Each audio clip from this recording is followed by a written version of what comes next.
Hindustan gum and chemical ના ઉપક્રમે જ્યારે અંકુરાયામ પ્રોડક્ટના લોન્ચ પ્રસંગે આ કાર્યક્રમ યોજાઈ રહ્યો છે ત્યારે અને આ પવિત્ર જગ્યા જ્યાં ભગવાનની હાજરી સ્વયં લક્ષ્મી સાથે છે એટલા માટે તાળી પાડો ભાઈ. સાક્ષાત લક્ષ્મીનો અવતાર એટલે ગૌ માતા અને અહીંયા ગૌશાળા છે. પરમ કૃપાળુ સ્વામિનારાયણની કૃપાથી અને સ્વામીજીની હાજરીમાં આ કાર્યક્રમ જ્યારે યોજાઈ રહ્યો છે ત્યારે આપ સર્વે ખેડૂત ભાઈઓ અને સંસ્થાના સર્વે મંચસ્થ મહાનુભાવો, ઉચ્ચ સ્ટાફ, સર્વે સ્ટાફનું આત્મા પ્રોજેક્ટ સુરેન્દ્રનગર વતી હાર્દિક સ્વાગત કરું છું, આવકારું છું. પ્રેઝન્ટેશન તૈયાર કરજો ભાઈ. એ જમીન એટલે આપણી ધરતી માતા છે અને જેની કૃપા વગર ખેતી શક્ય નથી એ વરસાદ એટલે કે મેઘરાજા એ આપણા ધરતીપુત્રના પિતા છે. દીકરો ધરતીપુત્ર, માતા ધરતી અને પિતા મેઘરાજા. આપણે અહીં કાર્યક્રમ શરૂ કર્યો એ પહેલાં ભગવાનને યાદ કર્યા કે જેથી આપણું કાર્ય સફળ થાય. તો આપણે ખેતીના કાર્ય સાથે જોડાયેલા છીએ ત્યારે આપણે ધરતીપુત્ર થઈને માં ધરતી કે પિતા વરુણદેવને પૂછું ખરું કે આજે અમે જે ખેતી કરીએ છીએ ઝેરવાળી, એમાં આપ એ ધરતીમાં એ મેઘરાજા આશીર્વાદ આપો છો? કોઈક ધરતીપુત્રએ આવું માં ધરતીને પૂછ્યું તો ધરતી રડતી આંખે કહે છે કે દીકરા, તું ભલે આખા જગતનો દાત કહેવાતો હોય પણ તું મારો તો દીકરો જ છે. પણ તન્ના ડગલા ભેગા કરવાની ગેલછામાં મારી અંદર જે કેમિકલ પેસ્ટિસાઇડનું ઝેર રેડી રહ્યો છે એની દીકરા મને જરાય ચિંતા નથી. પરંતુ હે ધરતીપુત્ર, આ ઝેર તું તારા શરીરમાં રેડી રહ્યો છે અને તારી આવનારી પેઢીઓના શરીરમાં રેડી રહ્યો છે, એની મને ચિંતા છે. ધરતી માતા કહે છે ધરતીપુત્રને કે દીકરા પ્રેઝન્ટેશન લાવો ભાઈ.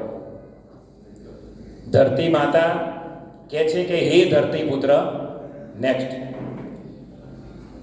તું એકલું મારું સંતાન પૃથ્વી ઉપર નથી, મારા 3 સંતાન છે. ધરતી માતા કહે છે મારા 3 સંતાન છે. સૌથી પ્રિય અને પ્યારું મોટું સંતાન એટલે હે માણસ ધરતીપુત્ર તું પોતે છે. મારું બીજું સંતાન એટલે પશુ પંખી જીવ જંતુ અને ત્રીજું સંતાન એટલે વૃક્ષ વનસ્પતિ.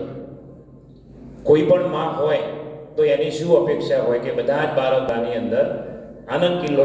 ધરતી માતા કહે છે હું એવું જોવા ઈચ્છું છું, પરંતુ દીકરા ધનના ડગલા ભેગા કરવાના કારણે જે તે કેમિકલ નાખ્યા એના કારણે મારા બાકીના 2 સંતાન એટલે પશુ પંખી અને વૃક્ષ વનસ્પતિનું નિકંદન કાઢી નાખ્યું. ધરતી આગળ કહે છે કે એક દિવસ મેં તારા પિતા મેઘરાજાને કહ્યું કે તમે પૃથ્વી ઉપર કેમ એકી સાથે વરસી પડો છો? ત્યારે મેઘરાજાએ ધરતી માતાને કહ્યું કે હે ધરતી, આપણા મોટા દીકરા માણસ એટલે કે ધરતીપુત્રને જોઈને મને જરાય પૃથ્વી ઉપર વરસવાનું મન થતું જ નથી. પરંતુ હે ધરતી, આપણા બાકીના જે 2 સંતાન છે પશુ પંખી અને વૃક્ષ વનસ્પતિ, એ મને પ્રેમથી બોલાવે છે એટલે થોડો ઘણો પૃથ્વી ઉપર વરસવા આવું છું, નહીં તો ધરતીપુત્રને જોઈને વરસવું નહીં. એવી આપણી માં ધરતીની હૈયાવરા છે ધરતીપુત્રો. ધરતી આગળ કહે છે કે એક કઠિયારાએ મારા 12 વૃક્ષ ઉપર ઘા કર્યા અને મને થયું કે લાવ કાપનાર કરવતિયાને શ્રાપ આપો. પણ કરું છું, એ કઠિયારો પણ મારો જ દીકરો છે. માં પોતાના દીકરાને શ્રાપ આપે ખરી ભાઈ? ના આપે. નેક્સ્ટ, હવે આપણે સૌ આ પવિત્ર જગ્યામાં બેઠા છીએ અને અહીંયા ગૌ કૃપા ગાયોની કૃપા છે. ગાય એટલે 33 કોટી દેવતાઓની દેવી. આમ તો જ્યારે દેવો અને રાક્ષસો વચ્ચે સમુદ્ર મંથન થયું એટલે સાતમું ઐશ્વર્ય સ્વરૂપ સ્વયં લક્ષ્મીએ કામધેનુના રૂપે લીધું અને પૃથ્વી ઉપર પ્રગટ્યા.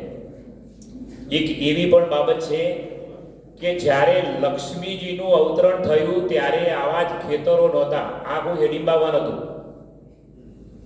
અને વન હોય એટલે એમાં ઝાડી ઝાખરા જંગલ જેવું હોય કે નહીં, એમાં બધા પ્રાણીઓ પણ ચરતા હોય. તો ગાય માતાએ ચારો ચરતા હતા અને લક્ષ્મીજીની નજર ગાય ઉપર પડી. ગાયના શરીરમાં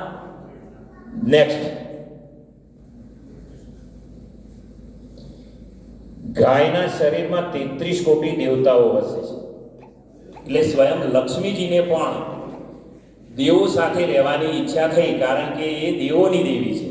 અને ગૌ માતાને વિનંતી કરે છે કે હે ગૌ માતા, હું અઘોર વનની અંદર ભૂલી પડી છું, તો મને પણ તમારા શરીરમાં આશરો આપો, જેથી દેવો સાથે હું વાસ કરી શકું. તો ગાય માતા લક્ષ્મીજીને કહે છે કે હે ગૌ લક્ષ્મી દેવી, મારા શરીરમાં અનેક કોટી ભગવાન વસે છે, દેવો વસે છે, એટલે લક્ષ્મીજી મારા શરીરમાં જગ્યા છે નહીં. પરંતુ દેવી, તમારો દેવો સાથે રહેવાનો અધિકાર મારાથી છીનવી ના લેવાય. એ પ્રમાણે ગૌ માતા લક્ષ્મી દેવીને કહે છે કે મારા શરીરમાં એક ગોબર રૂપી પોદરો આવેલો છે, એમાં થોડીક જગ્યા છે. જો દેવી તમને અફસોસ ના થાય તો મારા ગોબર રૂપી પોદરામાં આપ નિવાસ કરી શકો છો. તો લક્ષ્મીજી કહે છે કે જે ગૌ માતા 33 કોટી દેવતાઓને ધારણ કરે છે એનો ગોબરનો પોદરો પણ પવિત્ર જ છે, એમાં વાસ કરવામાં મને કોઈ વાંધો આવે નહીં. અને એવી રીતે સ્વયં લક્ષ્મીજીએ ગાયના ગોબરમાં નિવાસ કર્યો. અહીંયા આ ચિત્ર મેં દોરેલું નથી ભાઈ, આપણા ધર્મશાસ્ત્રોનું છે. લક્ષ્મીજી ક્યાં બેઠા છે? ગોબરમાં છે. આપણા ખિસ્સામાં 500 રૂપિયાની નોટ એ શું છે? લક્ષ્મી. આપણા ખિસ્સામાં લક્ષ્મી લાવવી હશે તો જ્યાં લક્ષ્મી બેઠા છે એ ગોબરના પોદરાને ખેતરમાં લાવવો પડશે, ગમે તો તારી પાડો.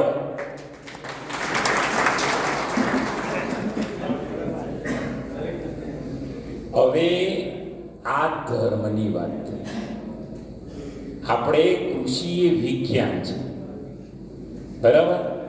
આ તો તમારો માયલો બેઠો હોય, થોડો આરસ આવી ગઈ હોય તો જાગૃત કરવાનો છે. નેક્સ્ટ,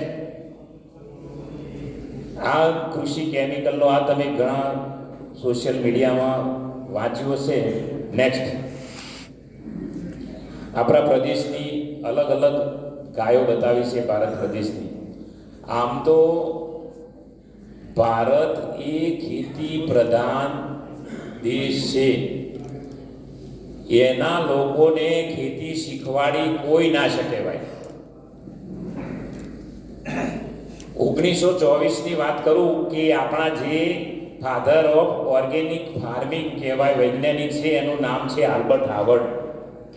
ઇંગ્લેન્ડમાં થઈ ગયા અને ત્યાંના રાણી વિક્ટોરિયાએ એમને ભારત દેશમાં મોકલે કે ભારત દેશ દુનિયામાં એવો દેશ છે કે એ ખેતી પ્રધાન દેશ છે. તો આલ્બર્ટ હાવર્ડ, તમે ભારત દેશમાં જાઓ અને ભારતના ખેડૂતોને ઓર્ગેનિક ખેતીની તાલીમ આપો, શીખવાડો. અને રાણીના કહેવાથી આલ્બર્ટ હાવર્ડ ભારતમાં આવે છે. 7 વર્ષ સુધી ભારતના અનેકવિધ પ્રદેશો, રાજ્યોની અંદર આલ્બર્ટ હાવર્ડ ભ્રમણ કરે છે. ખરેખર એ તાલીમ આપવા માટે આવે છે. પણ જ્યારે 7 વર્ષ પછી 1930માં રાણીને રિપોર્ટ સબમિટ કરે છે તો એમના રિપોર્ટમાં સ્પષ્ટ લખે છે કે રાણી, હું ભારતના ખેડૂતો પાસેથી ખેતીનું ભણ્યો. ભણવા આવ્યા હતા પણ એ ભણીને ગયા અને એમને લખ્યું કે મેં ભારતનો કોઈ ખેડૂત એવો જોયો નથી કે ફક્ત એક જ પાકનું વાવેતર કરતો હોય. એ વખતે આપણે 7 ધાનની ખેતી કરતા હતા. બીજી વાત એને નોંધી કે ભારતનો કોઈ ખેડૂત પરિવાર મેં એવો જોયો નથી કે જેના ઘરે ગાય ના હોય, પશુપાલન ના હોય. અને એના પાસેથી જે ખેતીના સિદ્ધાંતો આલ્બર્ટ હાવર્ડ ભણ્યા, પછી એને વિશ્વએ ફાધર ઓફ ઓર્ગેનિક ફાર્મિંગનું એને બિરુદ મળ્યું. ભાઈ તારી પાડો, તમે આપણા દેશને કોઈ ખેતી બાબતે ન શીખવાડી શકે. એટલે તો આપણે ખેતી પ્રધાન છે. અને ઇઝરાયલ ખેતીમાં નંબર 1. એનું કારણ શું? એ આવી બધી ટેકનિક વાપરે છે. બરાબર? એટલે ખેતીની અંદર આપણે સમજવું પડશે. નેક્સ્ટ, ગોબર અને ગૌમૂત્ર કેવી રીતે પવિત્ર છે, એમાં શું વિજ્ઞાન શું કે છે? એમાં લેક્ટોબેસિલસ, એક્ટિનોમાઇસિસ, બેસિલસ આઇએસ, ઇન્ડો એસિટિક એસિડ, આવા અનેક હોર્મોન્સ છે જેના કારણથી છોડની વૃદ્ધિ સારી થાય છે. અને એની અંદર કાર્બોક્સિલિક એસિડ ગૌમૂત્રની અંદર છે, જે કીટનાશકનો ગુણ ધરાવે છે, જેથી ખેતી પાકો માટે ખૂબ ઉપયોગી છે. નેક્સ્ટ, આ દૂધનો વિષય પશુપાલનનો છે, આપણે એની બહુ ચર્ચા કરતા નથી, આપણી પાસે સમય ખૂબ ઓછો છે. નેક્સ્ટ, અહીં બીજામૃત તમને બધાને, ઘણા બધાને ખબર છે, પ્રાકૃતિક ખેતી વિશે બધા જાણતા હશો. નેક્સ્ટ ફોટો કરીએ, કેવી રીતે બને તમને ખ્યાલ છે. નેક્સ્ટ, આ ચિત્ર તમે જુઓ. બીજામૃતથી પટ આપીએ તો અંકુરણ પામતા બીજનું મૂળ કેટલું લાંબુ થાય?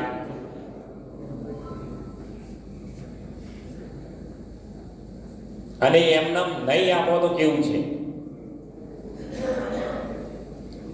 એટલે શું બતાવે છે કે બીજામૃતની અંદર આપણે કેલ્શિયમ વાપરીએ છીએ, ચૂનો નાખીએ છીએ ને. ચૂનાના લીધે કોષોની વૃદ્ધિ થાય છે અને વિકાસ થાય છે. એના કારણે ઉગતા મૂળનો વિકાસ ઝડપી થાય છે. નેક્સ્ટ, આ બીજ બતાવ્યું છે. બીજ એ જે પ્રદેશમાંથી તૈયાર થઈને આવ્યું હોય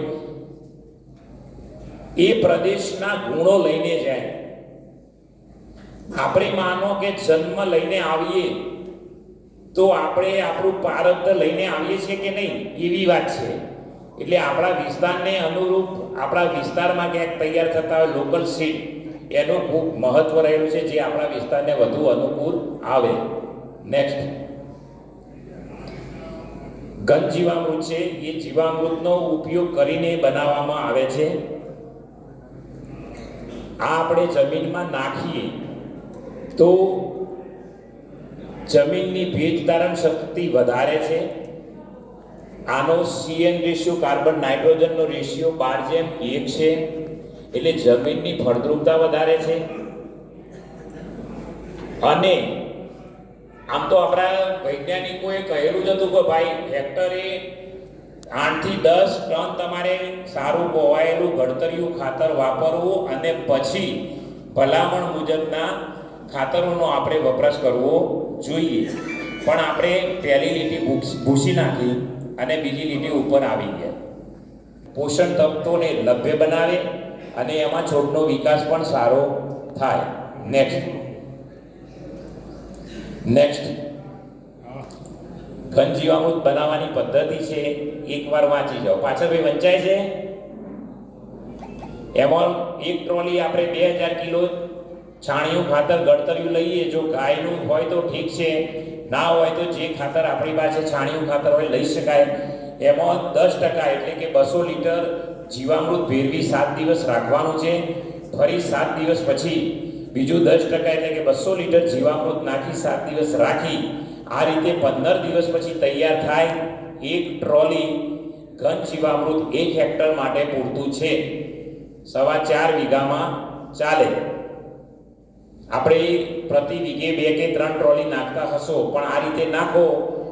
એક ટ્રોલી બરાબર આરે છે 5-6 ટ્રોલી જેટલું એની ગુણવત્તા વધે છે. કારણ કે જીવામૃતની અંદર આપણે ગોબર ગૌમૂત્ર સાથે ચણાનો લોટ, ગોળ વગેરે નાખીને બનાવીએ છીએ અને એના કારણે સૂક્ષ્મ તત્વોથી આ રીચ થયેલું છે. એટલે એની ગુણવત્તા ખૂબ વધારે છે. નેક્સ્ટ,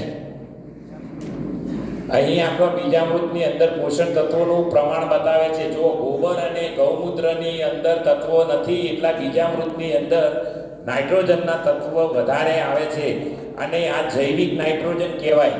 હવે નાઇટ્રોજન ભૂમિમાં જેટલો હોય, વિજ્ઞાન એવું કહે છે એનાથી 10 ગણો કાર્બન વધે. 2.38% ઓર્ગેનિક નાઇટ્રોજન આવે એટલે આ મટીરિયલ જેટલું નાખો તો એ 23.8 જેટલો કાર્બન વધારે જમીનમાં સ્થિર કરે. નેક્સ્ટ, એવી જ રીતે જીવામૃત છે. આપણા વિસ્તારની અંદર ખાસ કરીને વિરમગામ અને માંડલ જમીનના પીએચ બહુ જ વધારે છે. ડાયાબિટીસ થઈ ગયો છે જમીને. માને ડાયાબિટીસ હોય તો એના કે જે દીકરો જન્મે એનામાં ડાયાબિટીસ આવે. આજે ઘેર ડાયાબિટીસ થઈ ગયું છે એનું કારણ માને જ ડાયાબિટીસ છે ભાઈ. તો એનો ડાયાબિટીસ આપણે દૂર કરવો પડે કે ના કરવો પડે? હવે એ ડાયાબિટીસ એટલે જમીનના પીએચની વાત છે. જમીનનો પીએચ 7 હોય અને જમીનની અંદર જે કંઈ આપણે પદ્ધતિ વાપરીએ, અમલ કરીએ તો એ છોડ એનો ગુણવત્તા કે એનો અમલ, એનો પ્રતિભાવ આપણને આપે. આજે જીવામૃત છે એનો પીએચ 4.92 છે અને આપણી જમીનના પીએચઓ 8.5 ની આસપાસ છે. એવા સંજોગોની અંદર જમીનમાં ફોસ્ફરસ તત્વ કેલ્શિયમ સાથે જોડાય, ટ્રાયકેલ્શિયમ ફોસ્ફેટ બને, ઝીંક સાથે જોડાય, ઝીંક ફોસ્ફેટ બને, આયર્ન સાથે જોડાય, આયર્ન ફોસ્ફેટ બને. એટલે પીએચ વધારે હોય અને ડીએપી નાખો તો ફોસ્ફરસ તત્વ છોડ લે નહીં. ટ્રાયકેલ્શિયમ ફોસ્ફેટ બને. આપણા શરીરમાં બધા હાડકાં છે, એક હાડકું ટ્રાયકેલ્શિયમ ફોસ્ફેટનું બનેલું છે અને એ દાંત છે. દાંત કેટલા મજબૂત હોય તો જમીન કેવી થાય? હવે કઠણ થાય કે નહીં? આપણા દાદા ખેતરમાં ફરતા હતા અને જેવી જમીન હતી એવી પોચી રૂ જેવી અત્યારે છે? બોલો ના. એનું કારણ શું? જમીનનો પીએચ વધાર્યો આપણે.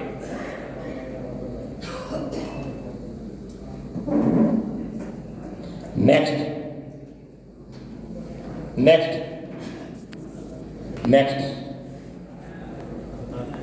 આ જીવામૃત, બીજામૃત શાસ્ત્ર સમજો. એક ગાયના ગોબર અને ગૌમૂત્રને આપણે વ્યવસ્થિત રીતે કમ્પોસ્ટ બનાવીએ, જીવામૃત બનાવીએ, ઘન જીવામૃત બનાવીએ તો કેટલું નાઇટ્રોજન, ફોસ્ફરસ, પોટાશ મળે. બરાબર? એટલે આ એક ખેતી છે. બરાબર? આપણે બધા અહીંયા પહેલા ઊભા થઈએ, પોતાના સ્થાન પર ઊભા થાવ. થોડીક આળસ કાઢી નાખી. તમારો જમણો હાથ બધાનો લોબો કરો. ઉપર નથી લેવાનો, લોબો કરો. જો કેટલાય કપારે મૂકી બેસી જાઓ. સમજાયું કે નહીં? મેં તમને કપારે મૂકવાનું હતું કીધું. ક્યાં મૂકવાનું કહ્યું હતું? ગાલે મૂકવાનું કહ્યું હતું. પણ સાંભળેલું કરતા નથી. જો સાંભળેલું આપણે કરીને અમલ કર્યો હોય તો મોરારી બાપુની આખી જિંદગી કથાઓમાં જઈ ગામો સુધર્યા, આપણે સુધર્યા. વાત અહીં છે ભાઈ. એટલે આપણે સીઈંગ ઇઝ બિલીવિંગ. ખેતરો તો પાણીનો સંચય કેવી રીતે થાય, પાણીનો રૂટ ઝોનની અંદર સંગ્રહ કેવી રીતે થાય, એના માટે આ બધી ટેકનિકનો આપણે ઉપયોગ કરવો પડશે. એટલે આજે જે આપ તમને પ્રયોગ બતાવ્યો એ પ્રયોગ નાના પાયે તમારા લેવલે કરવો જોઈએ અને એના પરિણામો જોવા જોઈએ, જેથી બીજા ખેડૂતો પણ આપનો પ્રયોગ જોઈને આગળ વધે. એ આ આખી ટેકનોલોજીનો અર્થ છે. હવે છેલ્લે એક ઉદાહરણ આપું. સમય મને 5 મિનિટનો જ કહ્યો છે. એક કરિયાણાની દુકાન હતી, એમાં એક મીઠાની ગુણી હતી અને એક ખાંડની ગુણી હતી. એક કીડી મીઠાની ગુણીમાં રહે અને એક કીડી ખાંડની ગુણીમાં રહે. બંને મિત્રો હતી. સોજે ભેગી થાય એટલે સુખ દુઃખની વાતો કરે.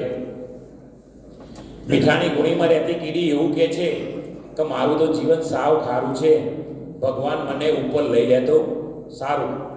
જ્યારે ખાંડની ગુણીમાં રહેતી કીડી એવું કહે છે કે મારું તો જીવન એકદમ મીઠું મધુર છે, ભગવાન મને બીજા 10 વર્ષ આપે તો મારે તો જીવન જીવવું છે.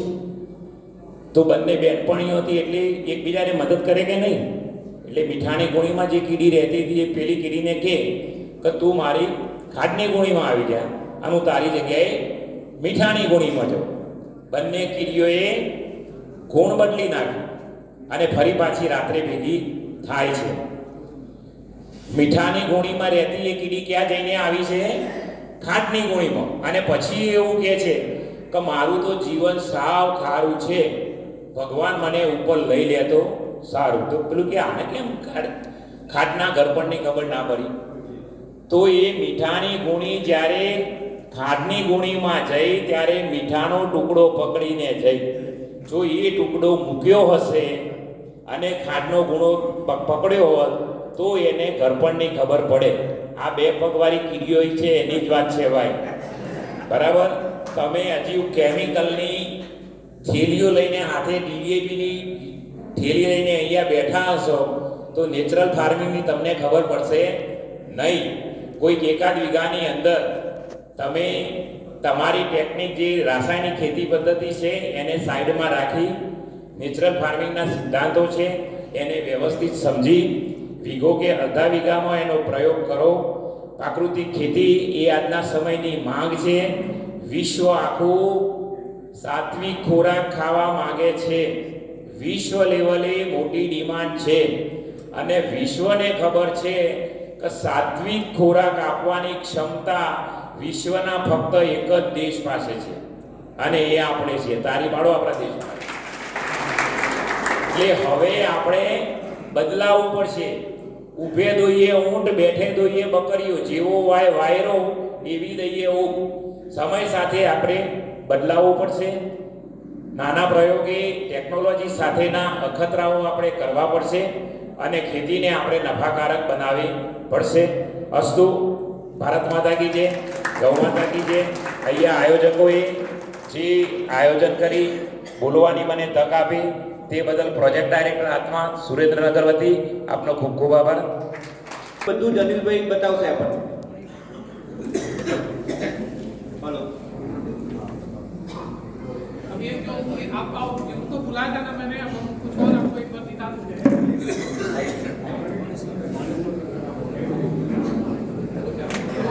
कंक्लूजन करना चाह रहे हैं जो हम आपको दिखाना चाह रहे थे कि हमारा प्रोडक्ट किस तरीके से काम करता है, तो वो हमारा ये प्रोडक्ट इसमें हमने डाला था अंकुराइन को आपके साथ में, और इसमें हमने नहीं डाला. तो आपके सामने है पानी, इसमें अच्छे तो दिख रहा है, देख सकते हैं. सही है, सही है, सही. और इसमें से भी दिख रहा है कि इसमें से कितना निकला है. तो जो ये हमारा पानी है, ये हमने जो खाद डाला था, खाद के साथ में भी पानी घुला, खाद भी नीचे चला गया और हमारा पानी भी वेस्टेज हो गया और खाद के साथ में नीचे जाके खाद भी वेस्ट हो गया. तो ना तो ये हमारे पौधे को मिला और ना हमारे किसी काम आया. हमने जो पैसा लगाया था वो वेस्ट हुआ. यहाँ पे आप देख सकते हो. और दूसरा जो था हमारा कि ये मिट्टी में जैसे आप इसमें हाथ लगाएंगे, अब ये दिखाते हैं हम आपको. ये मिट्टी को आप देखो इसमें. हाँ. જેવું સાહેબે આપણે ગાય માતા વિશે સમજાવ્યું એ જ રીતના અમારી પ્રોડક્ટ કામ કરે છે. જમીનમાં ભેજ સંગ્રહી રાખવાનું, જે આપણે નરી આંખે જોઈ શકો છો. એકદમ જમીનને પહોંચી અને ઓક્સિડેશન, પૂરેપૂરું ઓક્સિડેશન અંદર થયેલું એ રીતના છે. અને એની જ સામે જેમાં આપણે પ્રોડક્ટ વાપરેલી નથી એનું જમીન કન્ડિશન અમુક કેમેરામાં લઈ આ જમીન કન્ડિશન તમે જોઈ શકો છો. કેટલી એક ઘન અવસ્થા જોઈ શકો છો. ઘન અવસ્થા એકદમ બિલકુલ, જેમાં ઓક્સિડેશન એકદમ નહિવત છે. અને જેમાં આપણી પ્રોડક્ટ આપેલી હતી એનું ઓક્સિડેશન જોઈ શકો છો તમે. કેટલી પોરસ પ્લસ તમે પાણીની કન્ડિશન સામે જોઈ શકો છો. આમાં પ્રોડક્ટ આપણી યુઝ કરેલી હતી એનું પાણી કેટલું નિતાર થયેલું છે. એની સામે આપણે નહીં જે યુઝ કરેલું એનું પાણી કેટલું નિતાર થયેલું છે. આના ઉપરથી તારણ એ નીકળે છે કે જે બી બી આપણે ખાતર આપીએ છીએ એ બધું નીચે નોર્મલ રીતે નિકાલ થઈ જાય છે અને આના અંદર છોડને જ્યારે જુઓ ત્યારે મળી રહે છે. એક સમય એને પીએચ ના બી મળે ને તો બી કટોકટી અવસ્થામાં એનું પ્રોડક્શન ઘટતું નથી. આ પ્રોડક્ટના ફાયદા આ જૈવિક છે, ટોટલી ઓર્ગેનિક છે, જે 3-4 મહિનામાં એકવાર યુઝ કર્યા પછી છે ને એ જમીનમાં સોલ્વ થઈ જાય છે. એનો કોઈ સાઈડ ઇફેક્ટ નથી. તમે વારા પરથી આવો ને કોઈને કોઈ ખેડૂતને કોઈ પ્રશ્ન